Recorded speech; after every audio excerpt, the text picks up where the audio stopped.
भगवत गीता अगर हम लोग समझते, अगर हमारे देश में अगर सबसे बड़ा जो मतलब हम लोगों के साथ जो सबसे बड़ा जो हम किया तो यही किया कि हम लोगों ने भगवत गीता की पूजा शुरू की जी।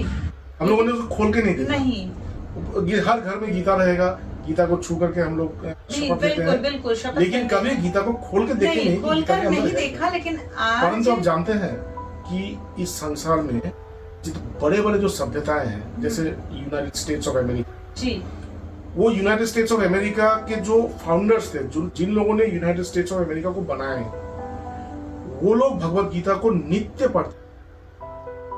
जो साइंटिस्ट है, जैसे आइंस्टाइन के बारे में हम लोग जानते हैं, आइंस्टाइन केवल आइंस्टाइन नहीं, जितने भी बड़े बड़े उस जमाने के साइंटिस्ट थे, प्लैंक हो गया, न्यूटन हो गया, ये सभी लोग भगवत गीता पढ़ते थे।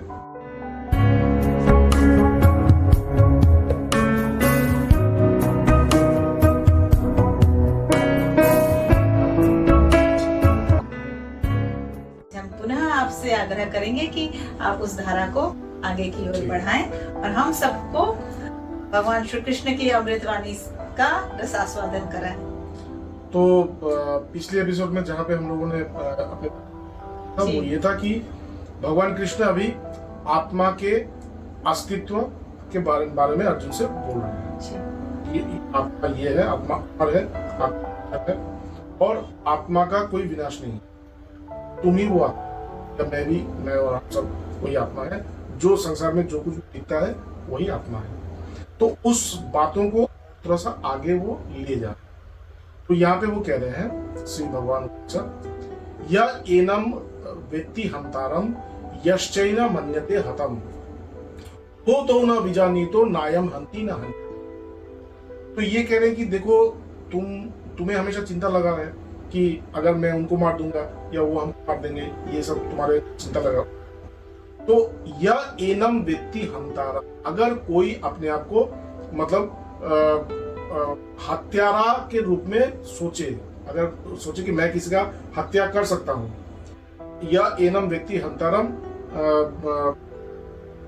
और क्या था, या एनम व्यक्ति हंतारम यश्चैन मन्यते हतम, और अगर कोई ये समझे कि मेरा हत्या हो चुका है, फिर ऐसा कोई सोचे तो न विजानी, तो ये दोनों ही ये नहीं जानते कि नायम हंति ना, ये जो परमात्मा है ये ना तो किसी का हत्या करता है और ना ही वो कभी हतम।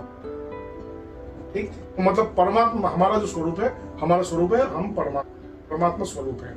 अहम ब्रह्मास्मि तत्त्वमसि, तुम ही वही हो, या सच्चिदानंद की सत्य चिद और आनंद स्वरूप हम लोग हैं। जैसे शंकराचार्य कहते हैं कि चिदानंद रूपहम शिवहम शिवहम, कि मैं ही वो चिद मतलब ज्ञान और आनंद का प्रतिमूर्ति हूँ, मैं ही शिव हूँ, मैं ही शिव हूँ। तो यहाँ पर भी भगवान वही बात कर रहे हैं कि वो तो न विजानी तो नायम हंति न हन्यते, ये दोनों ही नहीं जानते कि आत्मा ना तो किसी का हनन करता है और ना कभी स्वयं भी हत्या हो सकता है। इसके बाद वो थोड़ा सा और गहराई में वो कह रहे हैं कि न जायते म्रियते वा कदाचिन नायम भूतवा भविता वान भूय, ये परमात्मा के स्वरूप के बारे में कह रहे हैं। न जायते म्रियते वा कदाचिन, ये जो परमात्मा है इनका कभी जन्म नहीं होता।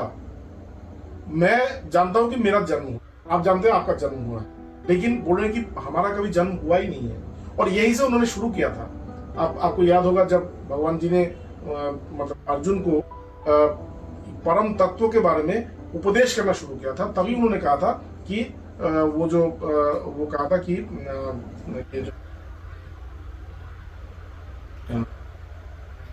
पंचतत्व और पंच नहीं, इसके पहले उन्होंने कहा था कि आप तब तक याद करिए स्वामी जी। मैं दर्शकों को पुनः आग्रह करूंगी कि स्वामी जी इतने सहज रूप में गीता, जो भी अगर याद आ जाए तो हम बिल्कुल भगवत गीता के बारे में बता रहे हैं। आप बहुत धीरज से इसको सुनिए। तो न जायते म्रियते वा कदाचिन नायम भूत्वा भविता वान, देखो ये परमात्मा का कभी जन्म नहीं होता और इस परमात्मा का कभी मृत्यु नहीं होता। ठीक है, इसके बाद कह रहे हैं नायम भविता न जायते म्रियते वा कदाचिन नायम भूत्वा भविता वान, ये जो अस्तित्व में है, जो अस्तित्व में है वो कभी अनस्तित्व होता ही नहीं है। हम लोग अस्तित्व में हैं। आप तो जानते हैं कि आप हैं। जी। आप तो ये नहीं कहेंगे कि मैं नहीं हूँ। नहीं। आप तो ये नहीं कह सकते। नहीं। आप जानते हैं कि मैं हूँ। तो ये जो अस्तित्व है आपका, यही वास्तविक अस्तित्व है। लेकिन जिस अस्तित्व को आप जानते हैं वो नहीं है। इसके पीछे और एक सत्ता है जिसको आप नहीं जानते, और आप उस सत्ता के अस्तित्व से अस्तित्ववान हैं। जैसे मैं यहाँ पे बैठा हूँ, मेरा परछाई पीछे पड़ रहा है जी। और अगर मैं कहूँ कि मैं परछाई हूँ, मैं परछाई नहीं हूँ, मैं हूँ, ये मेरा परछाई है। मैं सत्य हूँ और ये मेरी परछाई है, ये मिथ्या है, क्योंकि ये मैं नहीं हूँ, लेकिन इसका अस्तित्व मेरे ऊपर डिपेंड करता है। तो उसी प्रकार से हम लोग जब अपने आप को जब परिचय देते हैं, हम लोग अपने आप को नाम, रूप, मन, बुद्धि, चित्त, अहंकार, शरीर, इस प्रकार से हम लोग उनको परिचय देते हैं। लेकिन ये सभी जो अस्तित्व है, ये सभी अस्तित्व उस परमात्मा के अस्तित्व से अस्तित्व, ठीक, वो है, इसलिए ये है। वो सूर्य है और वो सूर्य है, और जो ग्रह है वो ग्रह सूर्य के आसपास वो मतलब घूम रहे हैं। तो ऊर्जा का स्रोत जो है वो है सूर्य। तो हम लोग भी उसी प्रकार से सत्य सूर्य है, और वो परमात्मा ही हमारा वास्तविक स्वरूप है। और मतलब जो भी हम अपने आप को देखते हैं, वो इसीलिए देखते हैं कि हम के अस्तित्व से अस्तित्ववान हैं। जब हम उनको जानेंगे तब ये सब और नहीं देखेंगे या कंसिडर नहीं करेंगे। तो कह रहे कि जो एक बार अस्तित्व में आ गया, वो हमेशा ही अनस्तित्व नहीं होता। मैं जब अस्तित्व में हूं, मैं कभी भी ऐसा समय नहीं होगा मेरा जब मैं अनस्तित्व में चला जाऊंगा, मतलब मेरा मृत्यु हो जाएगा, ऐसा कभी नहीं। नायम भूत्वा भविता वा अजो नित्यो शाश्वतोयम पुरानो न हन्य, वो जो श्लोक था वो ये था, न ते वाहम जातु नासम न तम नेमे जनादि न चैव न भविष्याम सर्वे भयम अतः परम। मतलब तुम्हारा कभी जन्म नहीं हुआ, मेरा भी जन्म नहीं हुआ, ना कि ये जो सामने जो राजा लोग देख रहे हो इनका कभी जन्म, और ऐसा भी कभी होगा नहीं कि हम लोग इस संसार में नहीं रहेंगे। ये था, याद नहीं आ रहा था। तो यहाँ पर भी वही कहा, अजो नित्यो शाश्वतोयम पुराण। अज मतलब जिसका कभी जन्म नहीं, तब तुम्हारा कभी भी जन्म नहीं हुआ। नित्य, तुम हमेशा ही नित्य हो, तुम्हारा परिवर्तन नहीं होता। तुम्हारा शरीर का परिवर्तन हो रहा है, तुम्हारी अवस्थाओं का परिवर्तन हो रहा है, चारों तरफ परिवर्तन हो रहा है, लेकिन तुम्हारा जो स्वरूप है उस स्वरूप का हो, तुम वही हो, तुम नित्य हो। और ये ना रहने पर भी तुम रहोगे।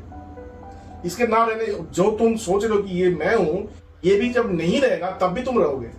अजो नित्यो शाश्वतो अयम, ये जो आत्मा है ये शाश्वत है। शाश्वत मतलब अक्षय, जिसका क्षय नहीं होता। शाश्वत मतलब जिसका क्षय नहीं होता। तो मेरा शरीर क्षय हो जाएगा, ये तो क्षय हो रहा है, लेकिन आत्मा का कभी क्षय नहीं होगा। अजो नित्यो शाश्वतोयम पुरानो, ये जो पुराण मतलब ये जो हमारे जो उपनिषद है, उपनिषद में जिस आत्मा के बारे में कहा गया है वही आत्मा ये है, इसलिए हमें पुराण। अजो नित्यो शाश्वतोयम पुरानो ना अजो नित्यो शाश्वतोयम पुरानो न हन्यते हन्न माने शरीरे। अगर शरीर का हनन हो भी जाता है तो भी आपका हनन नहीं। आज यहाँ पे हम लोग श्लोक के बाद जो अगला जो एपिसोड है उसमें हम लोग इससे आगे।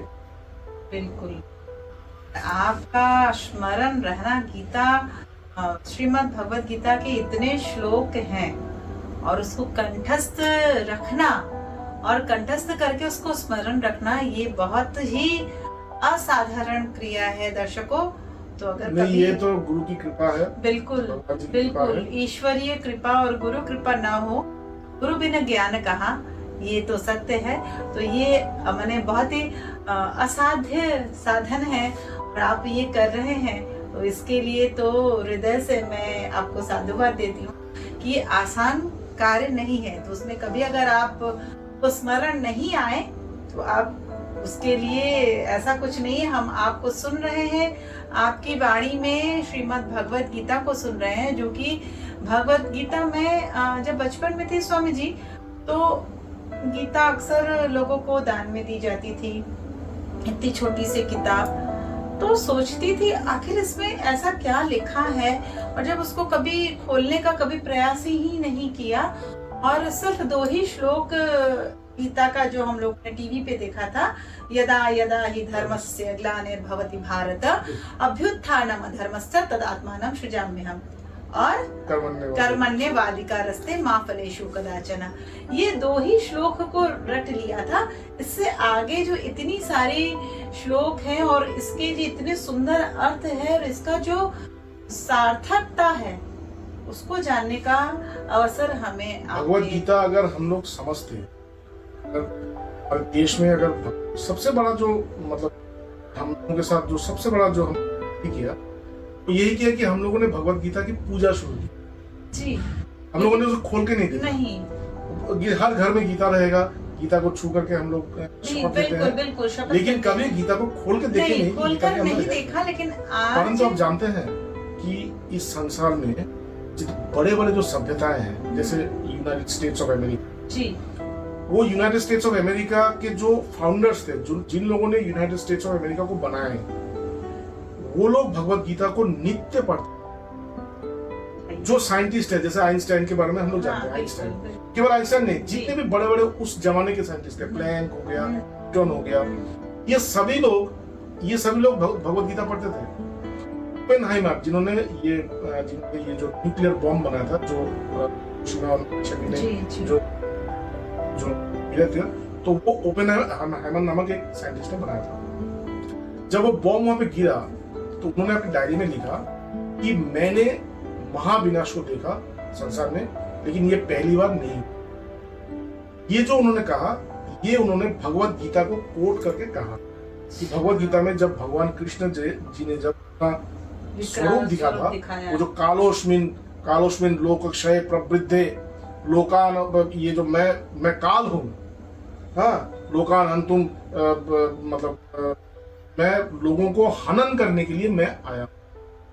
ये जो छवि है या ये जो वर्णना है, वो उसमें वो कर कि ऐसा जो विनाश जो है वो पहले महाभारत में हो चुका है। तो और भगवत गीता सारी चीजें स्वामी जी हमारे भारत देश में है, और जिसका हमें ज्ञान न होने के कारण। और सबसे बड़ी बात जो ये है कि भगवत गीता में जैसे जैसे आप जाएंगे, आप देखेंगे आपके जीवन के साथ वो कितना सामंजस्य है। बिल्कुल, एकदम। आप जो मतलब दैनंदिन जो कार्य करते हैं उसके साथ भगवत गीता बिल्कुल एकदम मतलब सटीक बैठ रहा है। एग्जैक्टली एकदम। और आपके जीवन भी बहुत आसान हो जाता है। नहीं, मैं खुद इसको, ये हमारा 9वां अध्याय है। अभी तो कर्मयोग आया ही नहीं है। जब कर्मयोग आएगा तब देखिएगा कि कितना सुंदर भगवान कृष्ण ने कर्म के साथ जीवन के जो सर्वोच्च आदर्श है उसको किस प्रकार से उन्होंने मतलब एक संबंध स्थापित किया,